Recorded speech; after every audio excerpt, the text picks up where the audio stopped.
On préfère avoir des partenaires qui gardent le client, qui font ensuite la compta, domiciliation, etc. Et puis nous, on reste focus vraiment sur l'aspect juridique.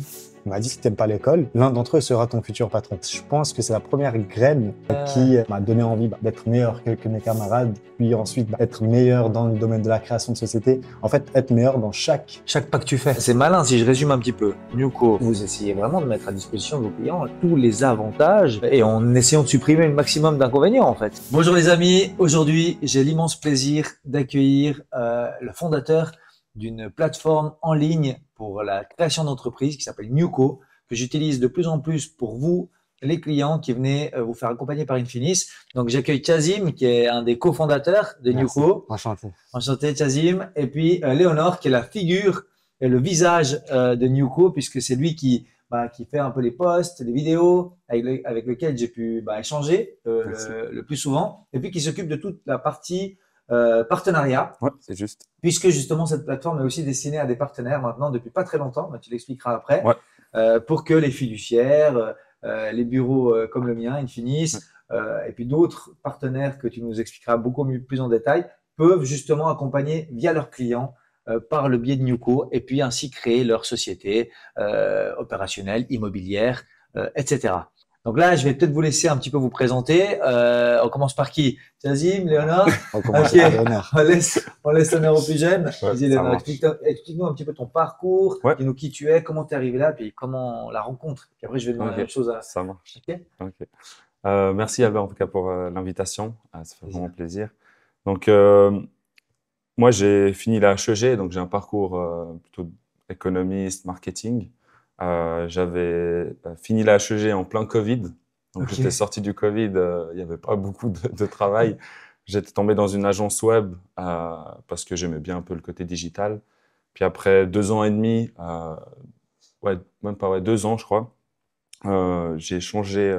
Je suis sorti du domaine du digital. Et puis, j'avais fait connaissance en fait avec le fondateur de Newco, donc le CEO, Flamour. Et c'est comme ça qu'on est rentré en contact. Et eux, ils avaient en fait pour projet de développer le côté des partenariats, faire quelque chose de, comment dire, avoir une personne dédiée pour les partenaires et un peu le marketing aussi. Et il m'a dit, est-ce que tu voudrais nous rejoindre? Puis en fait, c'est drôle parce que à plusieurs reprises, quand j'allais boire des cafés dans les bureaux chez Newco, Donc, le premier bureau. Ouais, c'était, je crois qu'ils avaient déménagé déjà, ça faisait, je crois, alors on a 6 ou un mois, 6 ou 1 an. En fait, les premiers locaux étaient à Renan. Ils devaient construire un coworking space et puis on devait s'installer dans ce coworking space. Ça avait pris beaucoup de retard et puis on avait cherché un autre bureau. Et puis depuis, en fait, on n'a pas bougé. Ah ouais, vous êtes resté là. Du coup, c'est là qui vous a rejoint en fait. Exactement. Ouais, puis moi, j'allais au flanc, des fois, je buvais un café.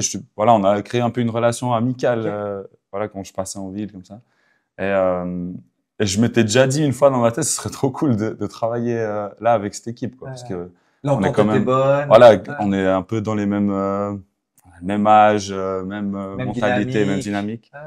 Et puis quand j'ai reçu le message de la part de Flamour, je dis c'est un signe quoi de. Il faut que je saisisse l'opportunité. Ouais, voilà. Puis après 1 ou 2 mois, j'avais commencé, c'était en février 2023. Puis depuis, voilà, on développe. Vous évoluez bien, je crois. Ouais, on développe. Justement, moi, je m'occupe du côté plutôt B2B. Donc, je ne traite pas beaucoup avec les clients en direct, mais plutôt avec les fiduciaires, avocats. J'essaie d'organiser aussi des événements, que ce soit avec les clients ou les partenaires, en leur présentant des outils. Voilà, en essayant de créer des connexions et développer du business, quoi. Ouais, stylé. Donc, en fait, concrètement, tu te déplaces, ou alors ils viennent directement chez Newco, et puis là, tu montres un petit peu aux partenaires comment est-ce qu'ils peuvent utiliser la plateforme. Ouais, alors il y a plusieurs manières, hein, quand ils sont loin et puis qu'on n'arrive pas à convenir d'un rendez-vous comme aujourd'hui. On fait un call en ligne et puis je peux leur présenter, ils me posent des questions. Sinon, j'ai aussi des démos, en fait, je peux leur envoyer, ils les ont sous le coude et puis ils peuvent voir quand ils veulent. Sinon, j'aime bien aussi rencontrer, boire un café, présenter un peu le fonctionnement. Parce que nous, en fait, on distingue vraiment 2 types de clients. On a les clients directs, puis les fiduciaires ou d'autres professionnels, avocats, des intermédiaires, voilà, qui vont créer un compte et qui vont faire des demandes pour leurs clients. Puis nous, en fait, c'est un positionnement qu'on a choisi d'avoir parce que on sait qu'il y a pas mal de gens qui aiment avoir l'accompagnement, rencontrer les personnes qui vont les accompagner. Nous, on peut pas leur offrir ça parce que voilà, nos services sont en ligne et on peut pas passer 1 heure ou 2 pour chaque client parce qu'on est quand même c'est un business model qui est plutôt orienté sur la masse. Donc, on préfère avoir des partenaires qui gardent le client, qui font ensuite la compta, domiciliation, l'accompagnement, quoi. Voilà. Puis nous, on reste focus vraiment sur l'aspect juridique, les actes, statuts, etc.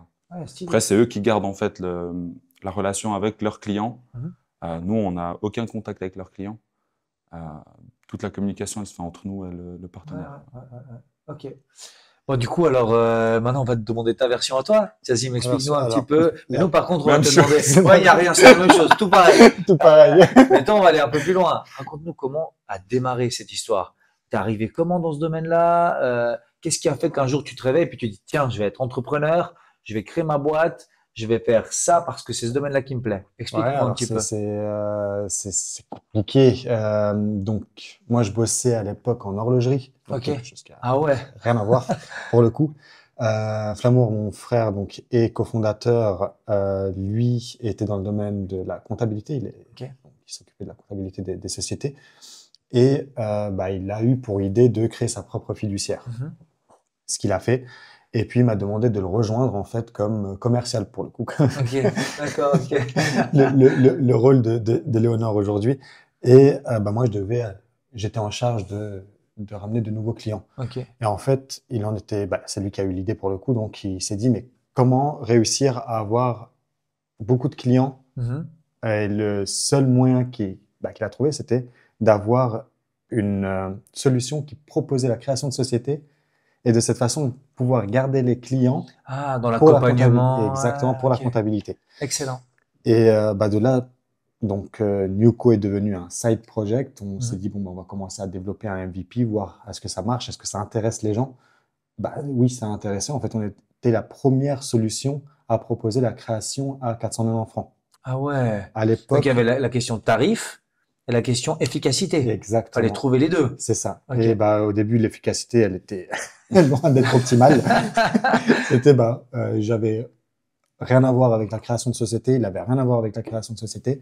Mais on avait rencontré un notaire qui nous avait expliqué comment ça marchait, les règles du jeu, si on peut appeler ça comme ça. Et on a développé justement le MVP avec certaines fonctionnalités pour quel est le nom de la société, comme ça. Quelque chose de très simple, en fait, type Typeform. Mais vous aviez un informaticien, donc là, il fallait tout de suite trouver quelqu'un qui maîtrise cette partie-là. Exactement. Donc, on a changé tellement de fois d'informaticien, mais vraiment, c'était quelque chose de très, très basique. Okay. Jusqu'au moment où on a rencontré d'autres cofondateurs maintenant aujourd'hui de Newco qui sont des actionnaires. Des actionnaires minoritaires dans Newco qui sont justement dans le domaine de l'informatique, qui sont à Berne. Et c'est eux qui s'occupent justement du développement de Newco depuis. Puis voilà. Donc, réellement, en fait, j'étais pas censé être entrepreneur. T'es pas prédestiné à être. Ouais, c'est bien ça. C'est bien. C'est justement Flamour qui m'a poussé dans cette voie-là depuis tout petit, en fait, réellement. Petite anecdote, il m'avait dit une fois, c'est quelque chose dont je pense souvent. Il m'avait dit, regarde, parce que je lui avais dit, j'en ai marre de l'école. Il m'a dit, demain, tu regardes toutes les personnes de ta classe et tu choisis ton futur patron. Ah ouais, joli. Ouais. Et je lui dis, non, mais aucun. Ouais. C'est pas possible. Il m'a dit, si t'aimes pas l'école, l'un d'entre eux sera ton futur patron. Ouais. Et en fait, ça, je pense que c'est la première graine qui a commencé à pousser, et justement m'a donné envie d'être meilleur que mes camarades, puis ensuite être meilleur dans le domaine de la création de société. En fait, être meilleur dans chaque pas que tu fais. Pas que je fais pour pas avoir de chef au-dessus de moi. Ouais. Donc voilà, petite. Ouais, alors c'est là par contre juste une chose. Là les amis, il faut la reprendre celle-là. Moi en tout cas, je la reprends. Moi mes enfants demain ils viennent à la maison, ils me disent, mes filles elles me disent, écoute papa, moi je veux plus faire l'école. Regarde dans ta classe. Ouais, elle est vraiment excellente. C'est vraiment stylé ça. Je devais avoir 13 ans peut-être à l'époque quand elle m'a dit ça, donc j'ai pas oublié. Bel impact. Non mais c'est vrai, sérieux. Après, quand tu crées justement là, juste pour aller un peu plus loin dans le détail, Donc, tu crées, tu fais des petites plateformes, vous testez, vous les mettez directement en ouais, solution. Exactement. Non, alors pour en revenir à là, donc c'était vraiment quelque chose de très, très basique. La création était proposée à 490 francs. Le notaire, à l'époque, nous coûtait 500 francs. Donc, on était déjà en perte de 10 francs par acte, enfin par création. Par création. En plus de ça, ça veut dire on faisait beaucoup de Google AdWords, on faisait beaucoup d'autres investissements. Ouais. Donc, peut-être que la création nous coûtait 1000 francs. Ça peut vous rapporter 490. Et elle nous rapportait que 490. Un problème. Ouais, là, il y a... Mais ça, je suis curieux de savoir comment vous avez pu remédier au problème. Parce que là, ensuite, grâce à la masse, grâce à l'automatisation du processus, grâce ensuite, à la fin, avec le notaire, on a réussi à bien sûr négocier le prix parce que au début, on avait une création par semaine, puis on est passé à une création par jour, puis maintenant, c'est une création peut-être chaque heure, voire chaque 30 minutes, voire chaque 10 minutes, ça dépend des jours. Donc, ça a fait qu'on a pu négocier les prix et donc commencer à être gentiment non, mais là, vous avez un notaire qui travaille que pour vous, c'est pas possible. C'est chaud. Plusieurs partenaires qui travaillent. Incroyable. Ouais, parce qu'en fait, du coup, il vous met quasiment une assistante que pour vous, parce que s'il a, je sais pas moi, il faut que lui, il puisse créer les projets d'actes, les statuts, voilà, les actes, etc. Puis après, qu'il puisse lui checker, tamponner, signer, enfin voilà quoi. Ça prend du temps. Ah ouais, c'est clair. Mine de rien, signer plusieurs. Ça, c'est une bonne question. Vous êtes aujourd'hui à quel timing pour du première connexion à la création finale de la société? C'est très compliqué. Aujourd'hui, niveau timing, ça prend réellement 15 minutes pour déposer sa demande. Maximum 15 minutes. Ouais, c'est excellent quand même. Ça dépend des infos en fait que tu as en amont. Si tu sais ton nom, donc la société, le but, l'activité, tu peux faire en 10-15 minutes. Par contre, si tu viens et puis tu réfléchis sur le nom. Ça va. Après, je pense que c'est d'où l'importance d'avoir justement les partenaires fiduciaires, comptables, notaires, qui peuvent justement, enfin avocats plutôt, ou agents d'affaires, qui peuvent justement t'accompagner. Moi, c'est ce que je dis toujours, en fait, j'arrive justement à cette saisie. Je dis à mes clients qui justement veulent créer des sociétés immobilières, je leur dis, je sais pas si je fais juste, mais je leur dis, on va sur ZFX, on prend ma société immobilière, je prends mes buts et mes statuts, et puis je te fais un copier-coller à peu près, et puis tu les mets dans les buts et les statuts, quoi. Après, nous, en fait, souvent, quand les clients ils font la première demande, ils nous appellent déjà pour vérifier si c'est pas une arnaque. Parfois, ça peut déjà arriver. Mais ils nous appellent pour poser des questions. Par exemple, qu'est-ce que je note dans tel ou tel champ. On a fait en sorte quand même de bien les aider. Par exemple, quand ils mettent le nom de la société, il y a une liste de noms juste en dessous qui apparaît, qui est connectée à ZFX et puis qui va noter, ce nom il n'est pas disponible ou des choses comme ça. Donc connecté à ZFX, mais aussi connecté à SwissReg pour être sûr que ce ne soit pas protégé aussi comme marque. Ah ouais, excellent aussi. Il faut aussi attention à ça. Après, dans le but, en fait, ils mettent juste l'activité. Ils n'ont pas besoin de bien formuler. C'est nous qui vous occupez de la formulation après. En fait, on pourrait presque mettre le texte brut. Puis après, quelque part, il y a une intelligence artificielle ou c'est quelqu'un derrière qui. Non, c'est vraiment les juristes qui se chargent de développer le but. Alors, c'est même pas mettre son idée, c'est réellement, nous, on demande à ce que les gens mettent des mots-clés. Donc, par exemple, achat, vente immobilier ou construction immobilier. Rénovation immobilière, exactement. Etc. Peu importe. Et ensuite, les juristes vont se charger de rendre le but le plus général possible pour pas que le client soit embêté à l'avenir. Donc, Ah ouais, donc en fait, c'est encore plus simple que ce que je pensais. Tu n'as même pas besoin d'avoir les statuts, enfin, tu aurais besoin d'avoir quand même quelque part certaines notions ou certaines données, mais tu pourrais mettre des mots-clés. Puis en plus, avec les IA aujourd'hui, tu peux presque dire salut ChatGPT, je suis en train de créer une société, il me demande des statuts. Non, il faut quand même qu'on garde un peu de côté humain. Oui, certes, on peut automatiser beaucoup de choses, mais il faut quand même qu'il y ait l'humain à la fin qui fasse un contrôle de tout. Mais est-ce que ça serait pas une idée, excuse-moi, je te coupe, est-ce que ça serait pas une idée du coup de dire, ok, maintenant on a tellement de masse qu'en fait on a tellement l'habitude que dans ce domaine-là, il y a déjà des statuts, des machins déjà tout prêts, et qu'en fait grâce aux mots-clés que les gens vont dire, vous pourriez leur proposer en fait déjà des trucs préconçus. Mais en fait, c'est très très simple à faire ça. Aujourd'hui, les domaines d'activité sont séparés en plusieurs branches. C'est avec les codes NOGA. Par exemple, on va sur Business Monitor, on écrit le nom d'une société, on va tomber sur cette société, il y aura un code NOGA attribué à cette société-là. En fait, on pourrait, ça veut dire, sur la base du premier domaine d'activité, se connecter à Business Monitor pour prendre le but ou améliorer le but d'une entreprise similaire, tout simplement. Ouais, c'est quelque chose de très, très simple à mettre en place. Ouais. Après, c'est beaucoup cas par cas. C'est beaucoup de cas par cas. On a par exemple des personnes qui ont créé une entreprise de transport de personnes, mais qui voulaient aussi faire de la restauration. Donc, il fallait mettre aussi quelque part la restauration dans le but. On avait une dentiste qui faisait du conseil en investissement. Ah ouais. Donc là, tu fais en investissement financier. Actions, crypto. Ah ouais, excellent. Okay, donc, certes, la majorité des sociétés savent ce qu'ils vont faire. Donc, par exemple, restauration, c'est que restauration. Mais d'autres, en fait, se disent, peut-être qu'à l'avenir, je vais faire du transport de personnes aussi. Donc, je mets transport de personnes. Bon, ça, pour le code Noga, c'est compliqué. C'est très compliqué. Deux paramètres diamétralement opposés. Là, en fait, ce qu'on dit au client, c'est quel est votre but principal? Il va nous dire restaurant. Ok, alors la première ligne du but sera restauration. La deuxième partie du but sera transport de personnes. Ouais, le but principal, puis après les buts secondaires. Okay. Après, le code Noga, juste pour qu'on explique un petit peu à ceux qui nous écoutent, c'est vraiment une classification d'un code qu'on doit absolument détenir lorsqu'on crée une société parce que on est par rapport au risque aussi, lorsqu'on fait des assurances, perte de gains, LPP, etc., dans la prévoyance, ce code-là va nous donner justement une tarification et puis il va nous classer justement par rapport à une classification de risque. Donc c'est aussi super important de le connaître et de le maîtriser. Ça peut dépendre si on a des domaines qui sont un peu similaires. Là, je donne un exemple toujours, c'est la rénovation ou la vente.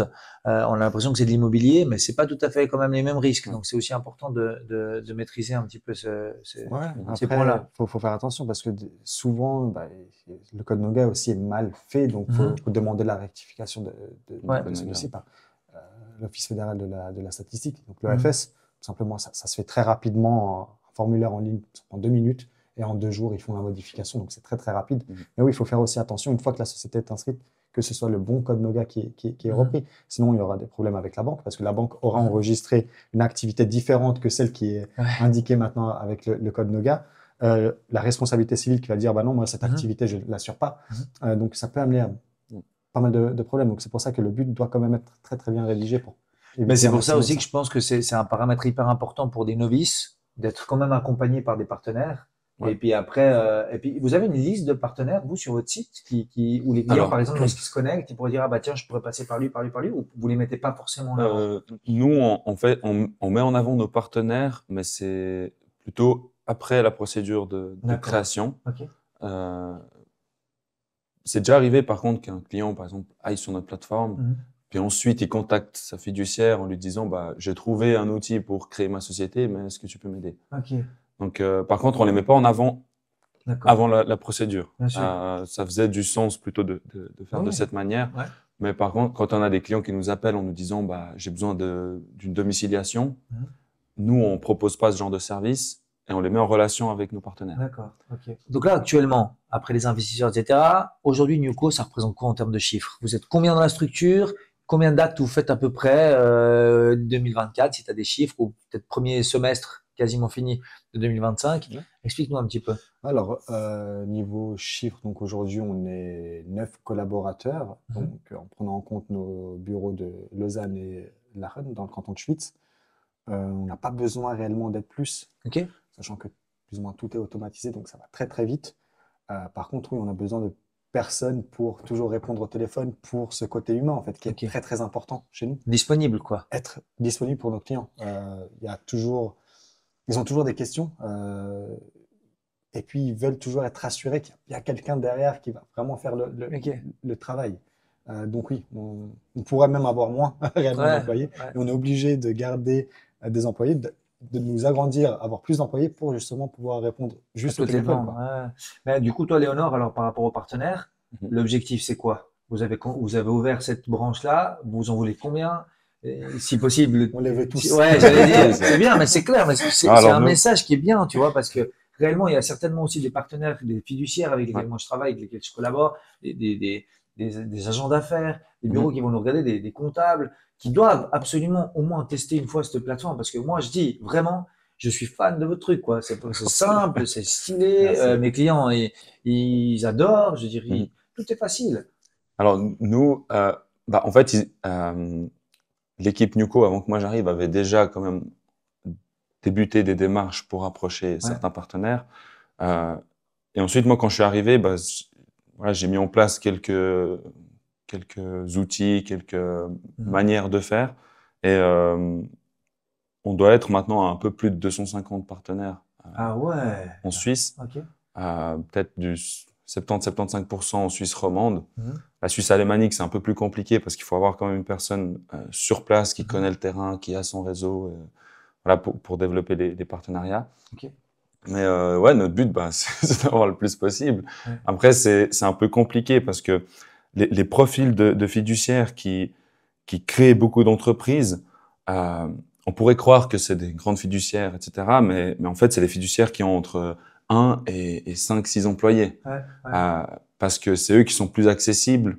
Il y a une recommandation qui se fait de manière plus directe. Tu vas pas aller chez une fiduciaire qui a 250 collaborateurs pour créer ton entreprise de peinture, par exemple. Puis finalement, le tissu économique local, c'est beaucoup d'entreprises voilà, dans la construction, des gens qui n'ont pas forcément 4-5 000 francs à mettre pour être accompagnés à créer la société. Et puis, finalement, voilà, ce qu'on a constaté, c'est que le profil de fiduciaire type, c'est quand même les petites, moyennes. Micro, moyen. Voilà. Et puis, après, nous, on n'a pas de contrat ou de convention, en fait, avec les fiduciaires. Ils peuvent utiliser l'outil quand ils veulent. Voilà, la facturation, elle se passe directement entre nous et eux. S'ils font pas de demande, il n'y a pas de facture. Donc, ils sont assez libres. S'ils ont un client qui vient dans leur bureau et puis qui leur dit, voilà, moi, j'ai un ami notaire, je veux passer par lui, il n'y a aucun souci. Et je pense que c'est aussi ça qu'ils apprécient, c'est le fait d'être flexible. Tiazim parlait avant de disponibilité. Là où on arrive aussi à se différencier par rapport à la concurrence, c'est justement que on est accessible par téléphone, on est joignable, les mails aussi. Vous n'êtes pas qu'une plateforme digitale, en fait. Parce que justement, c'est là, en fait, je pense que la clé, c'est de mixer le côté humain et digital. Puis tu vois, nous, on reçoit une demande, par exemple, dans la matinée. Dans les 2-3 heures qui suivent, la fiduciaire, elle a les documents à faire signer à son client. C'est vachement bien. Ça. Donc, c'est quand même assez pratique. Puis moi, ce que je dis toujours à nos partenaires, c'est que leur but, c'est pas de gagner à la création. Il faut qu'ils fassent économiser un maximum d'argent à leurs clients dans les débuts, puis qu'ils travaillent sur le long terme pour voilà, la compta, la fiscalité, domiciliation. Puis c'est de baser, c'est de mettre les bases solides qui permettent après le partenaire. Et grâce à votre plateforme, ça va leur permettre justement de déjà démontrer aux clients qu'il y a un travail qui a été fait. Ils essaient de trouver une solution. Exactement. Et puis, en fait, ce qui se passait avant, ce que me disent la plupart, c'est que ils venaient dans leur bureau et puis ils disaient, il faut aller voir un notaire. Il fallait appeler, le rendez-vous dans 2 semaines. Puis en fait, le client, dans ces 2 semaines, il se promène un peu partout. C'est vrai. Et il va rencontrer une autre fiduciaire, il va trouver un outil. Et puis, en fait, le fait d'avoir une solution directe, ça capte le client dès le début. Limite, le client, il arrive, il dit, je veux ouvrir ma boîte. OK, assieds-toi là. Voilà, je me connecte. Nuco.ch, on y va, on est go. Et puis on enchaîne, quoi. Exactement. Ça, c'est vachement bien. Et en fait, ils peuvent faire plusieurs demandes avec le même compte. Ils n'ont pas besoin à chaque fois de créer un compte, etc.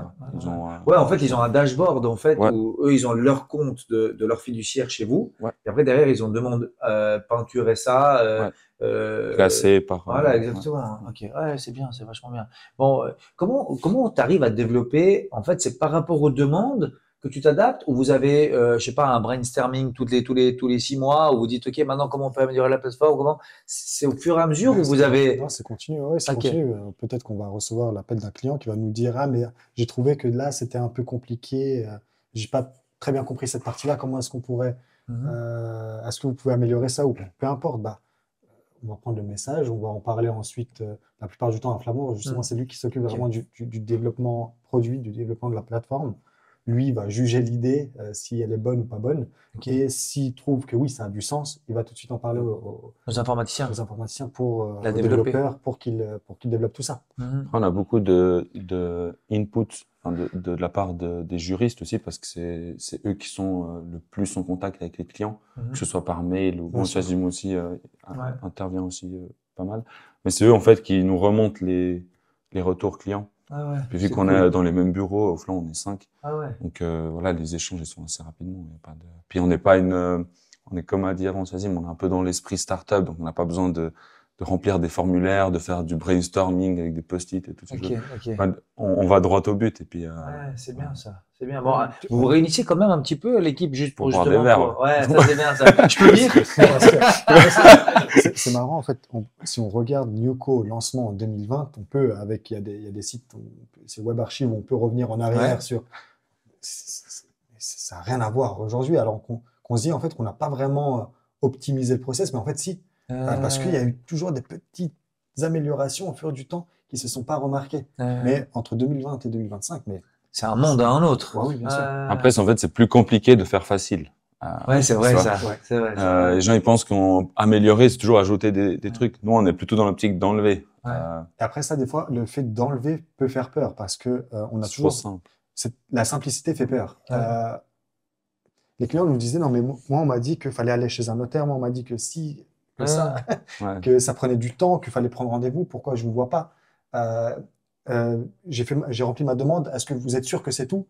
Oui, on est sûr que c'est tout. Et en fait c'est tellement simple que parfois ça peut faire peur. Qu'on reçoit des appels pour nous dire non mais est-ce que vous allez vraiment créer ma société? On a reçu des appels en nous demandant aussi par rapport au coût, est-ce que c'est quelque chose que je dois payer mensuellement ou annuellement? On aurait dû dire oui. Oui, c'est mensuel en fait. Je prends mes coordonnées bancaires privées là. Donc en fait, des fois, oui, la simplicité, le fait que ce soit aussi rapide, aussi peut-être pas cher. Moi, j'aime dire que c'est le prix juste que les clients payent. Certes, on n'est pas cher comparé à la méthode traditionnelle, mais pour moi, c'est le prix juste. Après, il y a bien sûr des créations qui sont un peu plus compliquées où il faut vraiment bien faire attention à des clauses statutaires où là, oui, il faut facturer plus parce que c'est quand même beaucoup de recherches en amont qui doivent être faites. Et là, on recommande quand même des fois, par exemple, quand c'est une société qui va recevoir des investissements, etc., on recommande souvent d'aller chez un avocat en droit des sociétés qui, lui, justement, va préparer les statuts. Et là, vous avez aussi des partenaires, je pense. Là aussi, bien évidemment. Très bien. Bon, Schwyz, c'est pas pour rien, j'imagine. Schwyz, c'est pas pour rien. C'est joli. C'est très, très joli. Vraiment joli, Mais non, alors, c'est pas question d'imposition du tout. Parce que la société mère est à Lausanne, donc dans le canton de Vaud. C'est la succursale. Par rapport au partenariat, je disais. Mais c'est par rapport au partenariat. Les frais de notaire que les clients vont payer. C'est ça. Donc, il y a quelques cantons en Suisse qui n'ont pas d'association de notaires, donc pas d'accord au niveau des émoluments, en fait, des frais de notaire. Donc, avec eux, on peut négocier au niveau du prix, ce qui n'est pas le cas, malheureusement. Bon, c'est malin si je résume un petit peu. Newco, société créée en Suisse romande, les bureaux à Lausanne, des gens qui parlent majoritairement français, qui sont disponibles, avec des partenaires qui sont principalement aussi dans la Suisse romande, avec les outils possibles à utiliser du côté fiscalement déductible, fiscalement intéressant. En fait, vous essayez vraiment de mettre à disposition de vos clients tous les avantages et en essayant de supprimer le maximum d'inconvénients, en fait. C'est ça. Et ça, c'est le but de départ. C'est faciliter vraiment la création. C'est déjà un risque, c'est déjà un casse-tête de se lancer comme entrepreneur si on leur met encore des bâtons dans les roues au départ, ils vont partir démoralisés réellement. C'est clair. C'est vrai. Après, on est quand même impressionné par le fait que, par exemple, on existe depuis 2020, mais il y a encore ce réflexe, création notaire, en fait. Et puis, après, c'est pas pour tout le monde, en fait. Les gens qui se lancent dans les débuts, peut-être, ils ont besoin d'être un peu plus rassurés. Ceux qui ont déjà fait, par exemple, qui ont déjà créé une ou deux sociétés avant, ils voient qu'en fait, finalement, le résultat, c'est pratiquement le même. Et ils font confiance. On a déjà eu une fois un cas où un client est venu dans nos bureaux pour vérifier si on existait vraiment. C'est excellent. L'anecdote. Après, vis-à-vis du conseil. Il a vu monsieur le notaire, il a dit c'est bon. Non, pas du tout. Je t'embête. Alors, en fait, on avait eu aussi des questions qui revenaient souvent, mais est-ce que je vais être mieux conseillé normalement, je vais être mieux conseillé par le notaire. Mais un notaire va peut-être faire 50 créations, un notaire traditionnel, va peut-être faire 50 créations de sociétés par an. On est peut-être à 50. On peut le faire en 2 jours, réellement. Incroyable. Donc, est-ce que notre conseil, donc, on a vu en fait réellement beaucoup plus de cas qu'un notaire traditionnel. Donc, normalement, nos conseils. L'expérience, en tout cas, que vous avez acquis. Surtout les juristes, ils ont eu affaire à plein de sociétés différentes. Ça peut être des sociétés qui ont reçu des investissements, ça peut être des plâtriers et peintres, ça peut être des restaurateurs. Mais tous les corps de métier, tous les domaines. On a tout eu, réellement. Et on sait comment conseiller une entreprise dans quel domaine. Parce que un restaurateur nous a dit, ah ouais, mais en fait, il faut passer par, allez, je vais citer les noms, par Gastro-Social et non pas par Rotella, ou par Rotella et non pas par Gastro-Social. Donc, il nous donne des petits inputs qu'on peut justement faire bénéficier aux clients. Aux autres clients, exactement. C'est excellent. Juste pour reprendre un petit peu le processus. Donc là, nouveau client, je veux créer une société, je me connecte, newco.ch. C'est ça. Donc 3 fois newco.ch. Je me connecte, je crée un login, enfin je crée un utilisateur. C'est ça. J'ai des idées sur les noms quand même, pour quand même avoir certains paramètres avec le nom de la société, enfin 2-3 choses. Une fois qu'on a mis le nom, on a des connexions avec différentes plateformes qui nous permettent de savoir si ce nom-là est déjà utilisé ou pas. Donc ça nous permet, nous, en tant qu'utilisateurs, de déjà aller beaucoup plus vite. J'ai eu le cas d'ailleurs avec un client qui a été chez son notaire. Il a fait la société, le notaire est venu en disant « Ah non, désolé, le nom était déjà utilisé, j'ai pas contrôlé, refaire le nom. » Et ça lui a pris 2 mois de plus. Donc super compliqué pour une affaire immobilière, par exemple, où tu dois aller assez vite. Là, on a perdu pas mal de temps. Donc c'est pour ça que c'est cool d'avoir ces outils qui te permettent justement d'aller plus vite. Après, il n'y a pas que l'outil, il y a aussi les juristes qui vont vérifier. En fait, ça, c'est vraiment le pré-check où le client va avoir l'idée, va déjà regarder, OK, alors est-ce que ABC Immobilier SA existe? Ah, oui, ça existe. Bon, je vais réfléchir à autre chose. Est-ce que juste BC Immobilier SA existe? Ah non, ça n'existe pas. Mais BC, le terme, donc ces 2 initiales, c'est un terme protégé. Donc on ne peut pas créer une société avec BC Immobilier ou BC, etc. On va un peu plus loin. C'est là où les juristes vont regarder, ah oui, mais non, ce terme, il est protégé, donc c'est pas possible de créer une société avec ce terme-là. Le registre du commerce va le laisser passer. Mais c'est vraiment une fois arrivé à l'OFRC où là, ils vont voir que ce terme est protégé et vont retourner le dossier. Donc, il y a vraiment le pré-check qui se fait avec nos solutions, mais ensuite, bien évidemment, les juristes sont là pour faire le check donc final. l'efficacité, elle est vraiment 200%, quoi. Alors, c'est ce qu'on essaye, justement. C'est incroyable. Vous avez un exemple Pardon. Vous avez un exemple de dossier où il y a eu plus d'attente, vous avez appris un truc incroyable. BC. Ok. C'était pas un exemple. C'est l'exemple parfait. C'est l'exemple parfait. On ne se dit pas que le terme BC est Non, c'est vrai, jamais je me poserais. Et si. Si. Donc, on a eu le cas, on a dû refaire un acte complémentaire pour changer. BC, en fait, c'était les initiales du fondateur. Donc, il a mis son nom de famille, suivi de son prénom.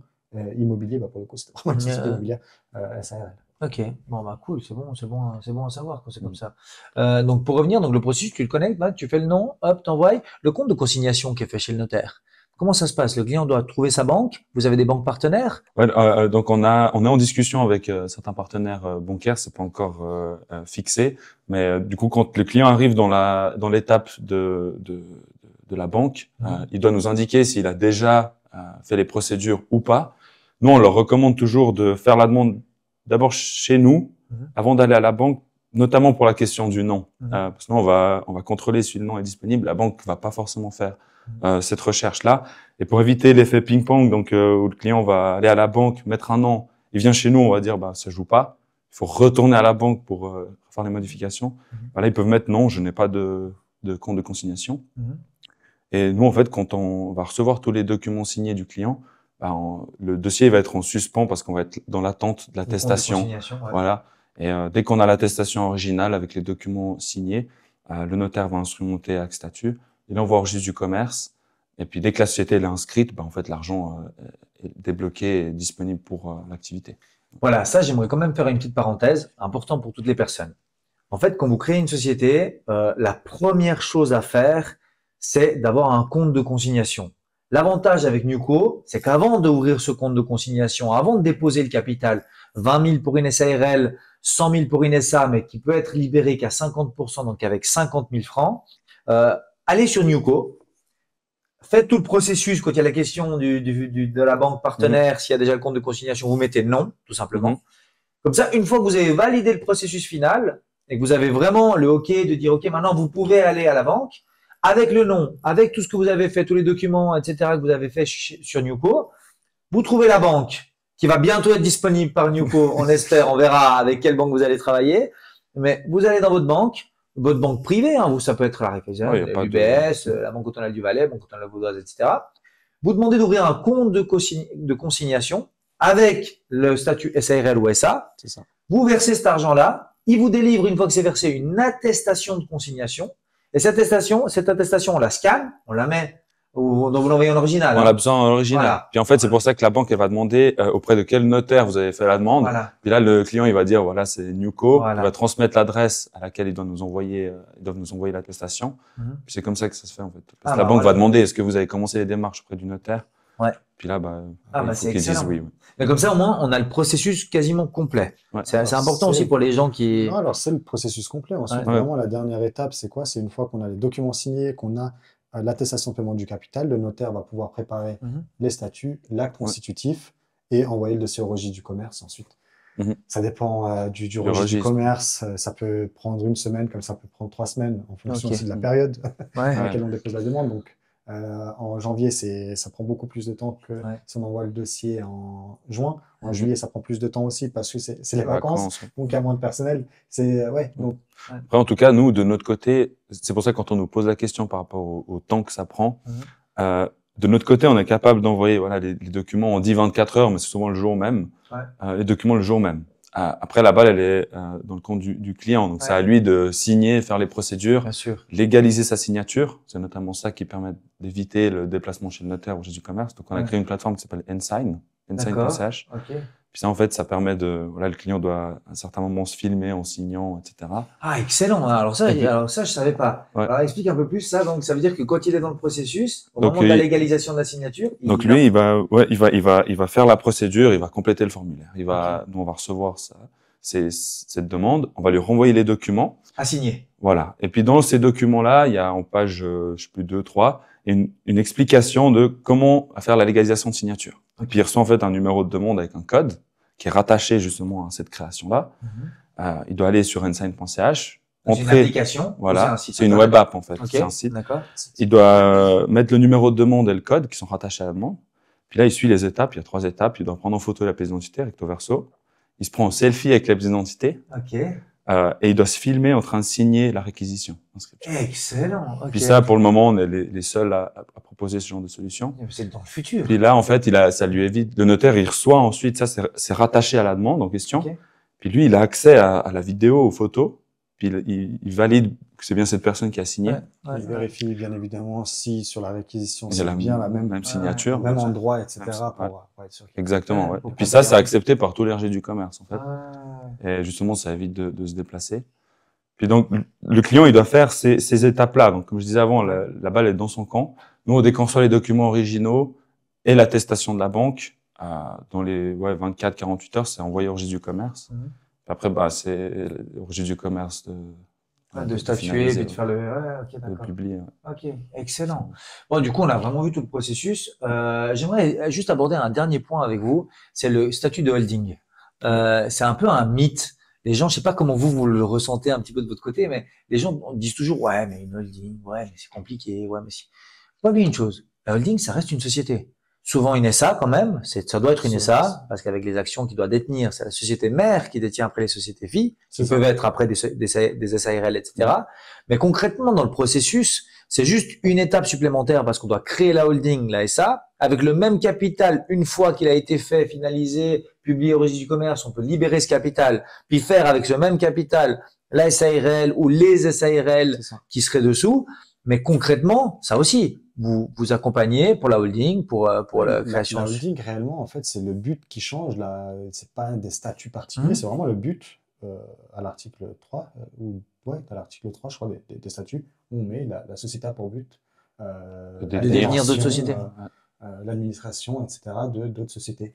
Et puis c'est tout, réellement. En fait, c'est vraiment le but qui fait que c'est une holding. Après, souvent, des personnes, en fait, créent déjà leur société opérationnelle et après se disent, ah, mais mince. J'aurais dû faire une holding. J'aurais dû faire une holding parce qu'en fait, il faut que je crée aussi une autre société.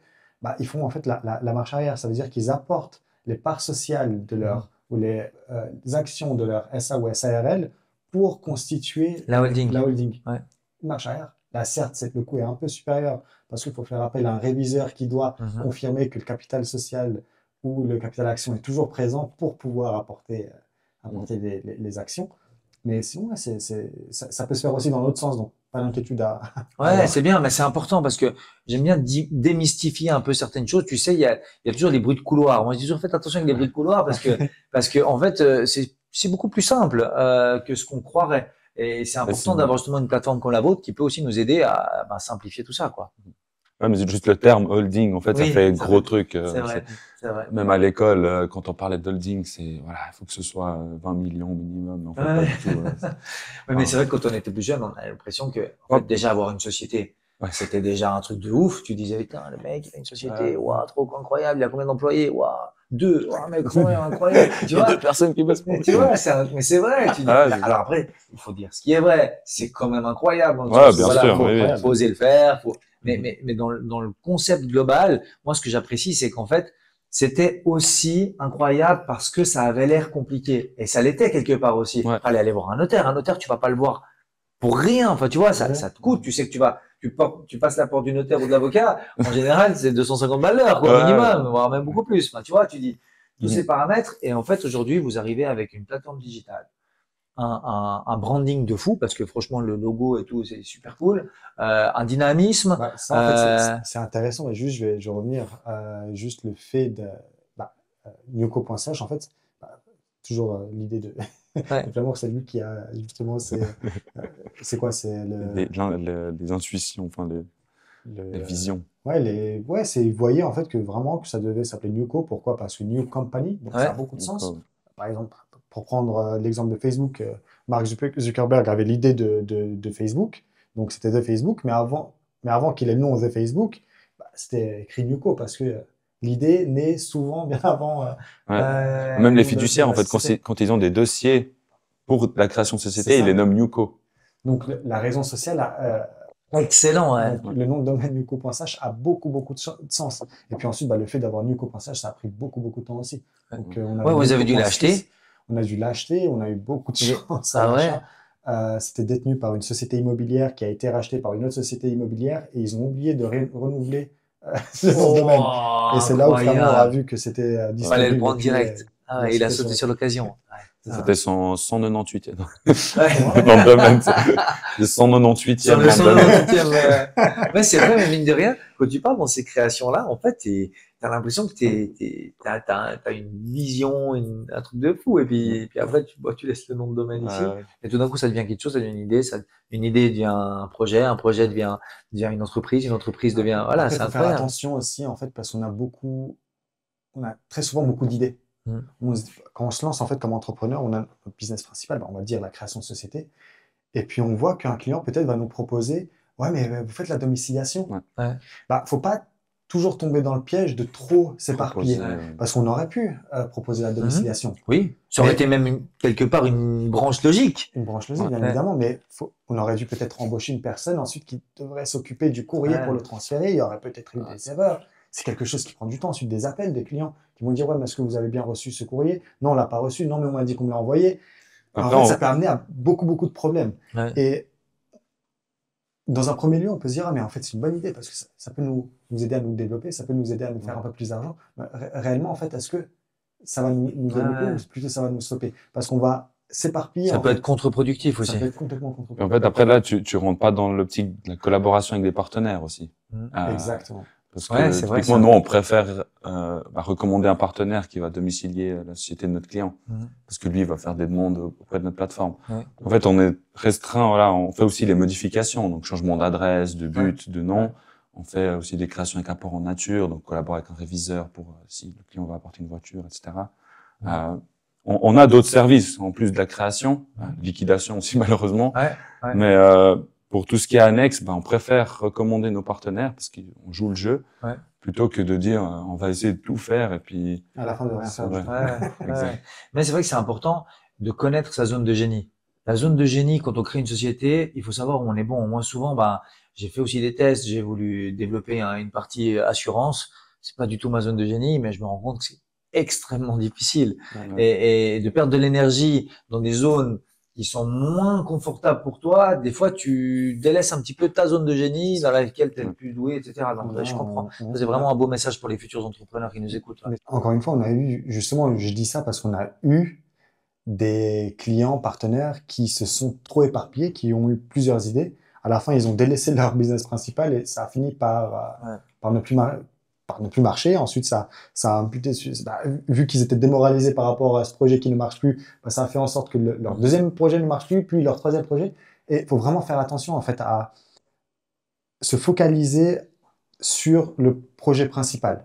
Une fois que ça marche, si on a envie de se lancer sur autre chose, on peut, mais placer les bonnes personnes dans ces sociétés-là qui vont s'occuper de ces projets en question pour pouvoir passer à autre chose. Sinon, ça va coincer un moment ou un autre. Par rapport à ça, si je peux ajouter un truc, j'avais lu dans un bouquin, le plus important, c'est pas la destination du bus, c'est les personnes qui sont dans le bus. En fait, dès qu'il y a les bonnes personnes dans le bus, on peut prendre n'importe quelle direction. Bon, je crois que ça, c'était vraiment la meilleure conclusion que vous pouvez faire. La preuve pour ce podcast.